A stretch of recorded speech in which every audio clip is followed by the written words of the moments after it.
అందరికీ మరణాత. ఈరోజు వాక్య ధ్యానము 3వ యోహాను రాసిన పత్రిక 2వ వచనాన్ని చదువుకుందాం. ప్రియుడా, నీ ఆత్మ వర్ధిల్లుచున్న ప్రకారము నీవు అన్ని విషయములోనూ వర్ధిల్లుచు సౌఖ్యముగా ఉండవలనని ప్రార్థించున్నాను. ప్రభునందు ప్రియరా, దైవజనుడు, యాజకుడు,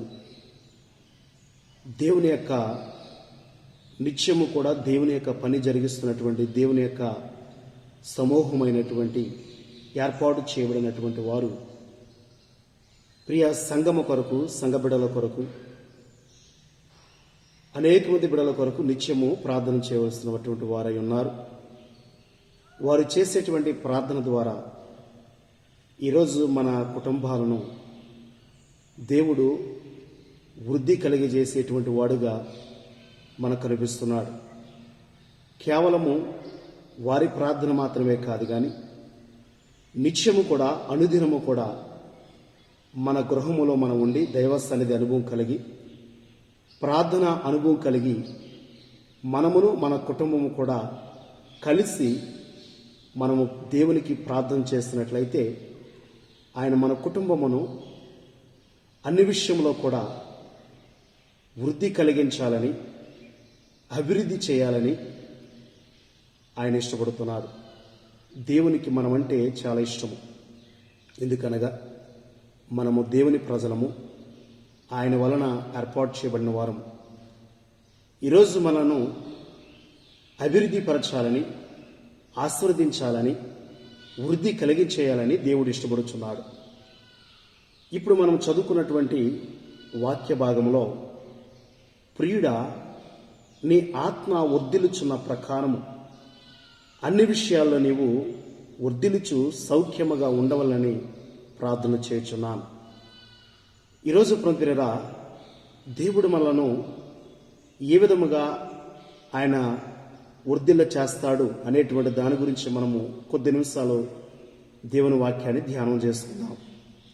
మొదటిగా మనం చూస్తే, దేవుడు మనను వస్తు రూపముగా వర్ధిల్ల చేయటానికి ఇష్టపడుచున్నాడు. దేవుడు మనను వర్ధిల్లింపజేయటానికి ఆయన ఇష్టపడుతున్నాడు. ఈరోజు మనము దేవుని ప్రజలము, దేవుని బిడలము గనుక ఒక ప్రత్యేకమైనటువంటి రీతిలో ఆయన మనను దీవించబోతున్నారు. ఈరోజు మీరు చేసేటువంటి పని పాటలు యందు, వ్యవసాయమైన, వ్యాపారమైన, కూలి వ్యవసాయమైన, ఉద్యోగమైన, అదే రీతిగా చదువైనా, ఇంకా ఏ విధముగా అయినా సరే నీ కుటుంబ పోషణ కొరకు, అనుదిన నీ కుటుంబ జీవితం కొరకు దేవుడు నీకు అప్పగించినటువంటి బాధ్యత ఏదైతున్నదో, భౌతికమైనటువంటి ఇహలోక సంబంధమైనటువంటి ప్రతి అవసరతలను కూడా దేవుడు ఆయన దీవించి ఆశీర్వదించాలని ఆయన ఇష్టపడుచున్నాడు. వర్ధిల్లింప చేయాలని ఆయన ఇష్టపడుచున్నాడు. ఈరోజు మనం గమనించినట్లయితే, మనము వర్ధిల్లాలంటే దేవునికి ప్రియమైన బిడలగా, దేవునికి ఇష్టమైన వారుగా మనం ఉండాలి.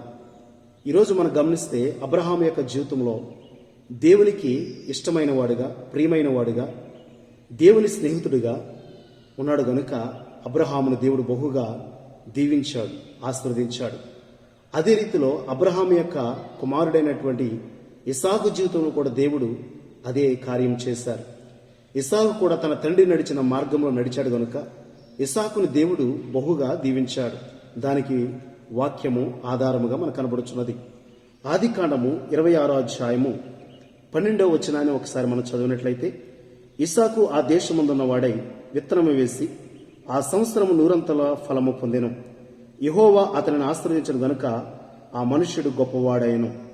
అతడు మిక్కిలి గొప్పవాడు వరకు క్రమక్రమముగా అభివృద్ధి పొందుచూ వచ్చాను. గమనించిన ఇస్సాకు ఆ దేశమందు విత్తనము వేసినప్పుడు, వ్యవసాయం చేసినప్పుడు ఇస్సాకును దేవుడు ఏం చేశాడంటే అభివృద్ధి చేశాడు. ఎలా అభివృద్ధి చేశాడంటే, అతడు 100 ఫలము పొందేటువంటి వాడుగా, అతడు 100 ఫలము పొందుకునేవాడుగా దేవుడు అభివృద్ధి పరిచాడు. అంత మాత్రమే కాదు, క్రమక్రమముగా అతడు దేవుడు ఆశీర్వదించాడు. ఆ దేశమందు అతడు గొప్పవాడుగా ఉన్నాడు. ఈరోజు మనం గమనిస్తే, అతను కొన్న సమస్తము కూడా దేవుడు ఆశ్రయించాడు. అన్ని విషయాల్లో కూడా ఆశీర్వదించాడు. ఈరోజు ప్రియులారా, దేవుడు కూడా మనల్ని అన్ని విషయాల్లో ఆశీర్వదించాలి, అభివృద్ధి చేయాలని. నీకున్నటువంటి ప్రతి అక్కర అవసరత ఆయనకు తెలుసు. ప్రభువుకి మనం తెలియపరచుకుంటే దేవుడు మనల్ని దీవించేటువంటి వారై ఉన్నారు. గమనించినట్టుగా మనలో చింత, మనలో బాధ, మనలో అసహనం అనేది ఉండకూడదు. రేపటి గురించి మనం ఆలోచించకూడదు. ఏమి తిందమా, ఏమి త్రాగుదమా అని. మన పరలోకపు తండ్రికి సమస్తం ఆయనకి తెలుసు కనుక మొదట మనం ఆయన రాజ్యాన్ని, నీతిని వెతికేవారు ఉండాలి. ఈరోజు మనం పడే కష్టానికి ప్రతిఫలం ఇచ్చేవాడు ఆయనే. ఈ సంవత్సరం నేను ఎంతో ప్రయాసపడ్డా, ఎంతో నేను కష్టపడ్డా, నాకే ఫలితం లేదు అనుకునేటువంటి మన జీవితంలో దేవుడు వాగ్దానం ఇస్తున్నాడు. నీవు అన్ని విషయంలో కూడా అభివృద్ధి పొందాలని, అన్ని విషయాల్లో కూడా ఆర్థికంగాను, అన్ని విషయాల్లో కూడా సమస్త విషయంలో కూడా నేను దేవుడు దీవించాలని ఆయన ఇష్టపడుతున్నాడు. కనుక మనము అభివృద్ధి చెందాలంటే, మనము అభివృద్ధి కావాలంటే అన్ని విషయాల్లో శారీరకంగా, భౌతికమైనటువంటి మన అక్కరలను, అవసరతలు మనకు దేవుడు సహాయం చేయాలంటే ప్రార్థన అనేది చాలా అవసరం. దైవజనుల ప్రార్థన, యాజకుని ప్రార్థన, సంఘ ప్రార్థన, సన్నిధి పరుల ప్రార్థన, ఈరోజు మన కుటుంబ ప్రార్థన, నీ కుటుంబ ప్రార్థన అనేది చాలా అవసరమైనది. ప్రార్థనే సమస్తముకు మూలమై ఉన్నది. ప్రియులారా, ఇక రెండవది మనం గమనించినట్లయితే దేవుడు మనలను శారీరకంగా వర్ధిల్ల చేయడానికి ఇష్టపడుతున్నాడు. శరీర రీతిగా కూడా ఆయన వర్ధిల్లే చేయడానికి ఇష్టపడుతున్నాడు. ఈరోజు మనం చూస్తే నువ్వు సౌఖ్యముగా ఉండము. ఈరోజు మనం చూస్తే దేవుడు ఆధ్యాత్మికంగా, మానసికంగా ఆయన మనను స్వస్థపరచడానికి శారీరకంగా ఇష్టపడుతున్నాడు. గమనించినట్లుగా ఇశ్రాయేలుకు దేవుడు ఒక వాగ్దానం ఇచ్చి ఉన్నాడు. నీ దేవుడిని యెహోవా వాక్కును, మాటను శ్రద్ధగా విన్నట్లయితే ఐగుప్తులు కలిగినటువంటి ఏ రోగం నీ మీదకి రానేను. ప్రియులారా, నిన్ను స్వస్థపరచు యెహోవాను నేనే అనే వాగ్దానం ఇచ్చారు. ఈరోజు దేవుని యొక్క ఏర్పాటు ప్రజలమైన మనకు కూడా దేవుడు ఒక మంచి వాగ్దానం ఇస్తున్నారు. ఏమిటి ఆ వాగ్దానం అనగా, నిన్ను స్వస్థపరచు యెహోవాను నేనే. ప్రియులారా, మనల్ని శారీరకంగా ఆయన వర్ధిల్ల చేయడానికి ఇష్టపడుతున్నాడు. ఆయన మన శరీరము వర్ధిల్ల చేయడానికి. ఈరోజు బాల్యము, యవనము, మన యొక్క జీవితము, మన యొక్క వయస్సు పైబడే కొలది కూడా శారీరకంగా ఒక సౌఖ్యముగా, ఆరోగ్యకరముగా ఉంచాలని దేవుడు ఆయన ఇష్టపడుతున్నాడు. ఆయన ఈరోజు మనము కేవలము మన ఆస్తి పాస్తులు, మనకున్న అక్కరలు, మనకున్నటువంటి ఉద్యోగం, వ్యాపారం మాత్రమే వర్ధిల్ల చేయాలని ఆయన ఇష్టపడట్లేదు. కానీ వాటితో పాటు నీ శరీరాన్ని, నీకు మంచి ఆరోగ్యాన్ని ఇవ్వటానికి ఆయన ఇష్టపడుతున్నాడు. మంచి ఆరోగ్యాన్ని ఇవ్వటానికి ఆయన ఇష్టపడుతున్నాడు. ప్రియులారా, ఈరోజు మనకు ఆరోగ్యం అనేది చాలా అవసరమైనది. ఈరోజు మనకు అన్ని ఉన్న ఆరోగ్యం లేకపోతే సున్నా. ఈరోజు మనకు మంచి ఆరోగ్యం కావాలంటే, మంచి ఆరోగ్యాన్ని మనం కలిగి ఉండాలంటే, శరీర రీతిగా కూడా సౌఖ్యముగా, ఆధ్యాత్మికంగా మనం ఉండాలంటే మనము ప్రార్థన చేయాలి. దేవుని యొక్క మాట వినాలి. దేవుని యొక్క చెప్పిన మాట విని వాటి ప్రకారం చేస్తే దేవుడు మనలను బహుగా ఆయన దీవించి శారీరకంగా మనలను ఆశీర్వదించవలసిన వారై ఉన్నారు. ఒకసారి మనం యాకోబు రాసిన పత్రిక మనం చూసినట్లయితే, యాకోబు రాసిన పత్రిక 5వ అధ్యాయము 16వ వచనంలో, మీరు స్వస్థత పొందినట్లు ఒకరికొకరు ప్రార్థన చేయుడి. ప్రియులారా, నీతిమంతుల యొక్క విజ్ఞాపన మనస్పూర్వకమైనది గనుక, బహుబలము గలదై ఉండెను గనుక వారి ప్రార్థన దేవుడు ఆలకిస్తాడు అనేది ఇక్కడ రాయబడి ఉంది. మీకు ఎవరికైనా స్వస్థత కావాలంటే, స్వస్థత పొందినట్లు ఒకడు ప్రార్థన చేయుడి, ఒకరికొకరు ప్రార్థన చేయుడి. విజ్ఞాపన ప్రార్థన మనం చేయాలి. దేవుడు మనను స్వస్థపరిచేటువంటి వారిగా ఆయన కనబడుతున్నారు. శారీరకంగా వర్ధిల్ల చేయడానికి ఆయన ఆశపడుచున్నాడు. ఈరోజు మూడవది మనం గమనించినట్లయితే, దేవుడు మనం ఆధ్యాత్మికంగా వర్ధిల్లాలని కోరుతున్నాడు. ఈరోజు మనం శారీరకంగా ఎంత వర్ధిల్లాలని దేవుడు కోరుకుంటున్నాడు, మనం కూడా శారీరకంగా ఆరోగ్యకరంగా ఉండాలని ఎంతైతే మనం కోరుకుంటున్నామో, దేవుని ఆశ కూడా ఏమిటంటే, ఆయన ఏ విధంగా ఇష్టపడుతున్నాడంటే ఆత్మీయ స్థితిలో కూడా, ఆత్మరీతిగా కూడా, ఆధ్యాత్మికంగా కూడా మనం వర్ధిల్లాలని దేవుడు ఆశపడుచున్నాడు. ఈరోజు ప్రియులారా, 2వ పేతురు రాసిన పత్రిక 3వ అధ్యాయము 2వ పేతురు రాసిన పత్రిక 3వ అధ్యాయము మనం చూసినట్లయితే 18వ వచనాన్ని మనము చదువుకుందాము. 18వ వచనము, మన ప్రభువును రక్షకుడైన యేసుక్రీస్తు అనుగ్రహించు కృపయందును జ్ఞానమందును అభివృద్ధి పొందుడి. ఆయనకు ఇప్పుడును యుగాంత దినము వరకును మహిమ కలుగునుగాక. ప్రియులారా, మన ప్రభువును రక్షకుడు యేసుక్రీస్తు అనుగ్రహించు కృపయందు జ్ఞానమందు అభివృద్ధి పొందాలి. మనం ఈరోజు మనం చూస్తే కృప కావాలి, మా జ్ఞానమందు అభివృద్ధి చెందాలి. ఆత్మీయ స్థితిలో మనం అభివృద్ధి పొందాలి. ఇది ఇక్కడ చెప్తుంటాడు, ప్రియుడ నీ ఆత్మ వర్ధిల్లుచున్న ప్రకారము. ఈరోజు మనం చూస్తే మన ఆత్మ మన ఆధ్యాత్మికంగా ఆయన వర్ధిల్లా చేయాలని ఆయన ఇష్టపడుచున్నాడు. ఈరోజు పంపిన ప్రతి విశ్వాసి కూడా ఆత్మీయ స్థితిలో వర్ధిల్లాలంటే దేవునికి ప్రార్థన చేయాలి, దైవ సన్నిధి అనుభవం కలిగి ఉండాలి. ఈరోజు మనము బైబిల్ గ్రంథాన్ని మనము వాక్యపఠం ధ్యానం చేయాలి. వాక్యాన్ని మనము ధ్యానం చేసేటువంటి వారిగా ఉండాలి. విశ్వాస జీవితంలో, మన కుటుంబ జీవితంలో మనము ఐక్యత సమాధానం కలిగి ఒకరినొకరు ఏ విధంగా అయితే భౌతికంగా మనము మన యొక్క పని పాటలు మనం చేస్తామో, ఆధ్యాత్మికంగా కూడా మనము ఆత్మీయంగా మనము అభివృద్ధి చెందాలంటే మనకు ప్రార్థన అనేది చాలా అవసరం. ఈరోజు పంపినరా మనము సౌఖ్యముగా ఉండాలని ఆయన ఇష్టపడుచున్నాడు. మనము అభివృద్ధి అవ్వాలని ఆయన ఇష్టపడుచున్నాడు. మనము ఆశీర్వదించబడాలని ఆయన ఇష్టపడుచున్నాడు. ఈరోజు మనము ఈ వాక్య ధ్యానంలో మనం చూస్తే మరొకసారి వాక్యాన్ని మనం చదువుకుందాం. ప్రియుడా నీ ఆత్మ వర్ధిల్లుచున్న ప్రకారము నీవు అన్ని విషయములోనూ వర్ధిల్లుచు సౌఖ్యముగా ఉండవాలని ప్రార్థించున్నాం. ఈరోజు మూడు విషయాలు మనం ధ్యానం చేసుకున్నాం.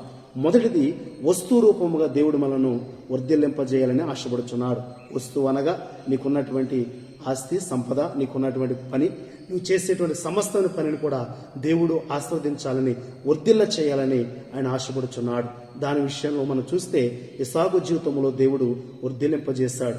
రెండవది మనం చూస్తే శారీరకంగా వర్ధిల్లింపజేయాలని, శారీరకంగా వృద్ధి చేయాలని, అభివృద్ధి చేయాలని, మంచి ఆరోగ్యం ఇవ్వాలని, నీకు నీ బిడ్డలకు నీ కుటుంబానికి ఇవ్వాలని దేవుడు ఆశపడుచున్నాడు. నిన్ను స్వస్థపరిచి యెహోవానే వాగ్దానం ఇచ్చున్నాడు. ప్రభువైన యేసుక్రీస్తు వారి యొక్క శిలువ రక్తం ద్వారా మనం ఈ రోజున మన యొక్క మంచి ఆరోగ్యం దేవుడు మనకు ఆయన అనుగ్రహించబోతున్నారు. మూడవది మనం చూస్తే ఆధ్యాత్మికంగా వర్ధిల్ల చేయాలని ఆయన ఆశపడుచున్నాడు. ఈ మూడు విషయాల్లో కూడా మనము భౌతికంగా మన యొక్క అవసరతలోను, శారీరకంగా మన యొక్క ఆరోగ్య విషయంలోను, ఆత్మీయ స్థితిలో ఆధ్యాత్మికంగా దేవుడు మనను ఆశీర్వదించాలని మనం చూస్తున్నాడు కనుక ఈ మూడు విధాలను కూడా మనం ఆశీర్వదించబడాలి, దీవించబడాలని అనే ఆలోచన మనకు ఉన్నట్లయితే నిత్యము కూడా మనం ఆయన సన్నిధిలో ప్రార్థన చేయాలి. నిత్యము కూడా దేవుని వాక్యానికి విధేయత చూపించాలి. నిత్యము కూడా మనము దేవుని యొక్క సన్నిధిలో మనం గడపాలి. మనమునకు మాత్రమే కాదు, మన కుటుంబం కూడా ఆయన సన్నిధిలో ఉండాలంటే ఆయన మనల్ని దీవించి ఆశీర్వదించాలని ఆయన ఆశపడుతున్నాడు. అట్టి దీవెన, ఆశీర్వాదమును, ఆరోగ్యమును ప్రభు మనకు మెండుగా అనుగ్రహించునుగాక. ఆమేన్. ప్రార్థన చేసుకుందాం. ప్రేమ నమ్మకమైన మా ప్రియ పరలోకపు తండ్రి, విన్నటువంటి ఈ కొద్ది మాటల ద్వారా ప్రియ బిడ్డల యొక్క జీవితాల్లో తండ్రి నీ వాగ్దాన ప్రకారం అన్ని విషయాల్లో కూడా వారిని అభివృద్ధి కలిగి చేయమని ప్రార్థన చేస్తున్నాను. వారు చేసేటువంటి పని పాటలను ప్రభా, వారి వ్యవసాయాలు, వారి పాడి పంటలు, వారు చేసేటువంటి వ్యవసాయ యంత్రాలు తండ్రి ప్రభా, వారు చేసేటువంటి తండ్రి వ్యాపారములు, వారు చేసే కూలి వ్యవసాయాలు తండ్రి అయా, ఇదిగో తండ్రి ప్రభా కష్టార్జితము తండ్రి, ఉద్యోగము, వ్యాపారము సమస్తము తండ్రి, రాత్రనగా పగలనక ప్రియ బిడ్డలు కష్టపడుతుండగా సమస్త విషయంలో కూడా వారిని దీవించండి, ఆశీర్వదించండి. స్వదేశాల్లో, విదేశాల్లో, పట్టణాల్లో, పల్లెల్లో, పొలాల్లో తండ్రి అన్ని చోట్ల కూడా వారు చేసే పని ద్వారా మీరు దీవించమని ప్రార్థన చేస్తున్నాను. ఇదిగో ప్రభునైనా శారీరకంగా వారిని ఆశీర్వదించండి, పరిపూర్ణ ఆరోగ్యం దయచేయండి, పరిపూర్ణ స్వస్థత దయచేయండి, పరిపూర్ణ ఆరోగ్యంతో నీ బిడ్డలు మీరు నింపమని ప్రార్థన చేస్తున్నాను. వారి కుటుంబానికి, వారి బిడ్డలకు తండ్రి సంపూర్ణ ఆరోగ్యం, స్వస్థతను ప్రభా మీరే సమకూర్చండి, చేకూర్చమని ప్రార్థిస్తున్నాను. అదే రీతిగా వారి ఎట్టి బలహీనతతో వారు బాధపడుతున్నప్పటికీ మీరు స్వస్థపరచండి, సంపూర్ణ ఆరోగ్యం దయచేయమని ప్రార్థన చేస్తున్నాను. అదే రీతిగా మా దేశంలో, రాష్ట్రంలో, ప్రాంతంలో, ప్రపంచమును ఉనికిస్తున్నటువంటి కరోనా వైరస్ తండ్రి విముక్తి కలిగించి అంతము చేసి అందరినీ స్వస్థపరచమని ప్రార్థన చేస్తున్నాను. అదే రీతిగా ఆధ్యాత్మికంగా ప్రభా ఇదిగో తండ్రి వారిని స్వస్థపరచండి, ఆధ్యాత్మికంగా వారిని వర్ధిల్లింపజేసి దీవించమని ప్రార్థిస్తున్నాను. ఆధ్యాత్మికంగా వారి కుటుంబాన్ని నింపి ప్రభు నీ దైవ సన్నిధి సహవాసం కలిగి ప్రభా ఇదిగో తల్లి వారిని దీవించి ఆస్వాదించమని, ఈ మూడు ఆశీర్వాదాల ద్వారా వారికి కుటుంబానికి మెండుగా దయచేయమని, ఈ వాక్యం విన్న బిడ్డలందరికీ మీ కృపాన్ని కావలు దయచేసి పొందమని యేసుక్రీస్తు అతి శ్రేష్టమైన నామంలో ఈ మనల్ని కూడా అడిగి వేడుకొనుచున్నాము తండ్రి. ఆమేన్. మన తండ్రి అయిన దేవుని ప్రేమయు, కుమారుడైన యేసుక్రీస్తు కృపయు, ఆదరణకర్తైన పరిశుద్ధాత్మిక అన్ని సహవాసం ఇప్పుడు ఎల్లప్పుడు మీకును మీ కుటుంబస్తులకును, భౌతికంగా మీ యొక్క అక్కరలకును, శారీరకంగా మీకు స్వస్థతను, ఆధ్యాత్మికంగా మీ కుటుంబానికి దీవెన ఆశీర్వాదం దయచేసి వృద్ధి అభివృద్ధి కలుగజేయను గాక. ఆమేన్. అందరికీ మరణాత. దేవుడు దీవించును గాక. ఆమేన్.